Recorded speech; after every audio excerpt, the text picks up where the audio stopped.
Hi, everybody. Welcome to this half-off edition of Natural 2, our unscripted tabletop and Dungeons & Dragons talk show. Nathan is unfortunately trapped in another dimension this week, so until he gets back, I am trying to hold down the fort here all by myself. This is going to be a somewhat different episode, probably a little shorter, but I hope that I can say something slightly interesting and somewhat entertaining and maybe a tiny bit thought-provoking.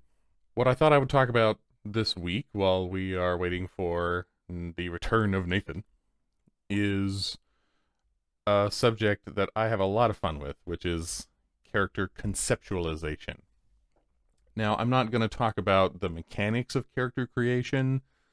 I think that that is a subject that has been thoroughly covered online by now by sources that are infinitely knowledgeable and very scientific. So that's not what this video is about. If you need help with character creation mechanically, that is out there for you, frankly, from people who can do it better than me.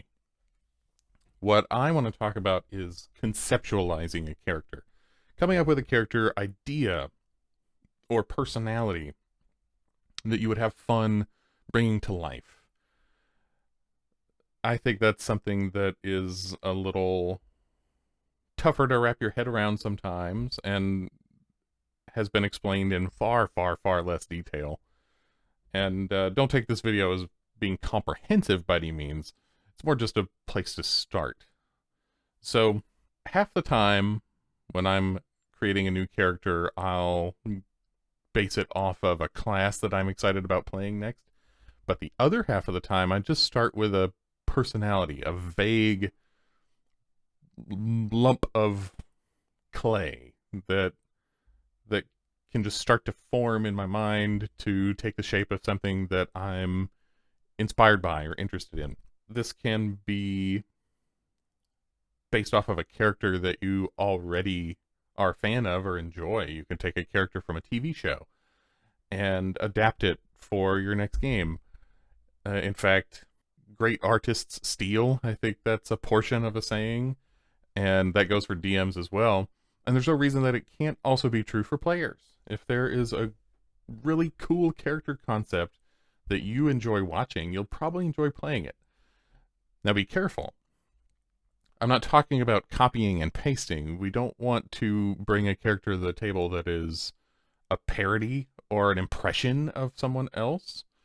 But what you can do is think about what you like about that character. Is it their attitude? Is it the way that they get things done, the way that they overcome conflicts? Is it their complicated morality? What is it about them more specifically? I like them because XYZ. And now you can take that and create a seed for your character. You can start to add your own personality, your own tastes, or combine it with aspects and facets from another character altogether, and in this process make something that is more original and more unique to you, and that you can really explore and flesh out at the table. You don't want to limit yourself by saying, well, my character is Batman. That's going to get you a lot of eye rolls and you're going to run out of steam fast. But you can say, well, I want my next character to have a code, and there are things that he just won't do because he doesn't want to cross that line for whatever personal reason. That is the start of an interesting character, an interesting original character for your next campaign. There's a way to do that same idea starting from scratch, even. You don't have to steal a character from a show or a movie or a book. I think another good way to start is with 3 words. If you can think of the items from, say, Diablo, how there's a prefix and a suffix, the godly plate of the whale. Well, think in that way, but now about your character. I want to play a serious, charismatic leader. 3 words, right? You're not trying to write 5 pages of backstory, at least not yet. You're just trying to get started. Um, Another example would be we'll go back to Batman, right? A brooding, capable Justicar. See, now I'm already thinking about how I might make a character based on that. A wizard idea that I have for the next campaign that I'm a player in is an obsessive artistic mage. Now, I like this a little better than the tables that you can find in the player's handbook or in Xanathar's guide or some of those others. They do have those tables that you can roll on that say, oh, my trait is this, and my bond is this, and my flaw is that. Frankly, I think that those are they're too short. Those tables, I think, are just, what are they, D8 tables or D10 tables? They're very short. And the entries in them are pretty specific. So if you're brand new to the game, you can roll on those tables and come up with something interesting the first couple of times. But I've been around the local game store block a few times, and so for me, I want something that's a little more broad, a little more vague, something that's just getting the juices flowing. And those tables are a little restrictive, and there's some cliches in there that are probably better avoided for most players. If you wanted to add an element of randomness, then what I would suggest you do instead is to make yourself, let's say, 3 tables. We're talking about our 3-word system still. So make 3 tables, make them as long as you can stand to make them, and in each one, give yourself a list.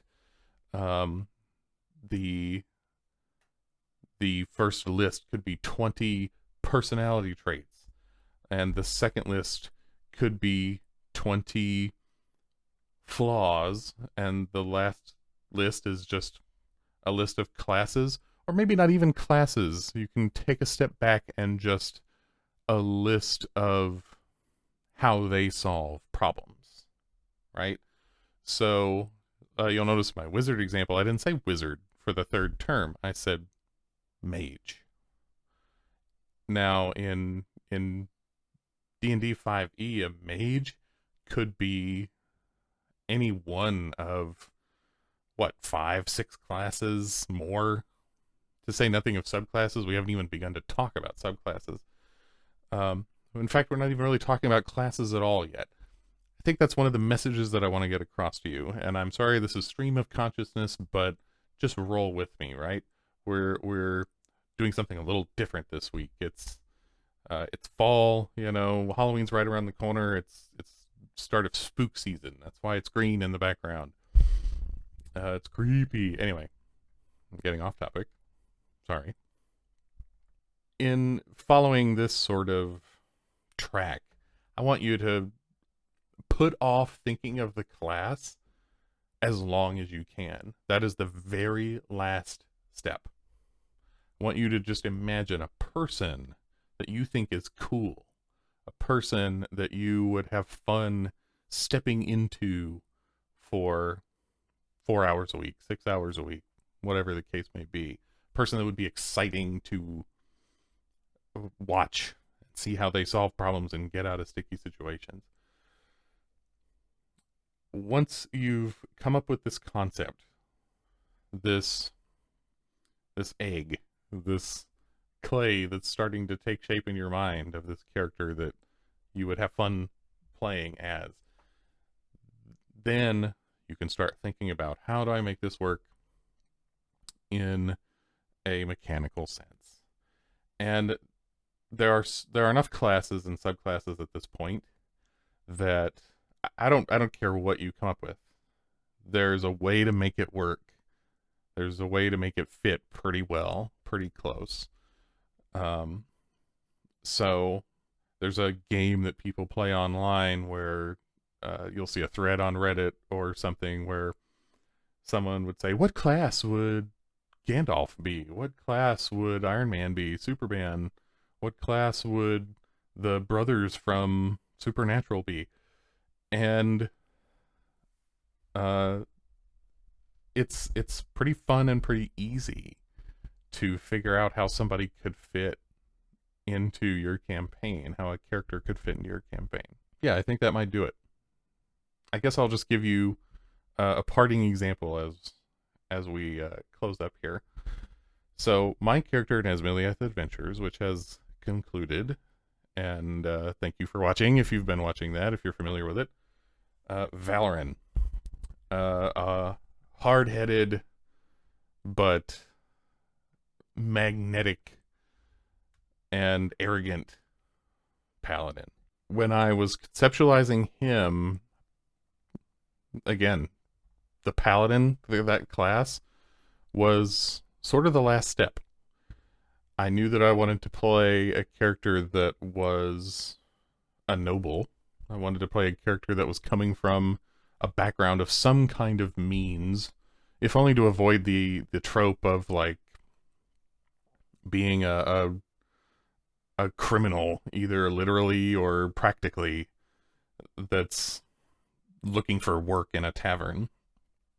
Someone who was born with a reason to do great things.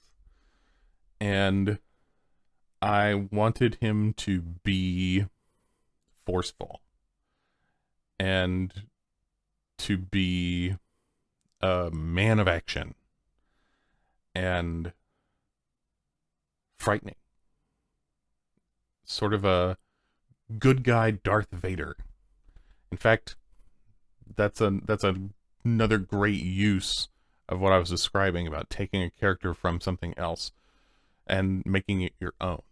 What if Darth Vader was the good guy? Right? Now the gears are turning.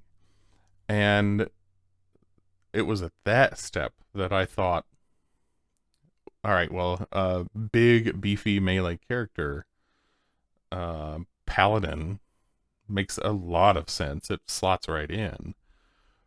But Paladin of Conquest, that makes things a little more complicated, a little more challenging.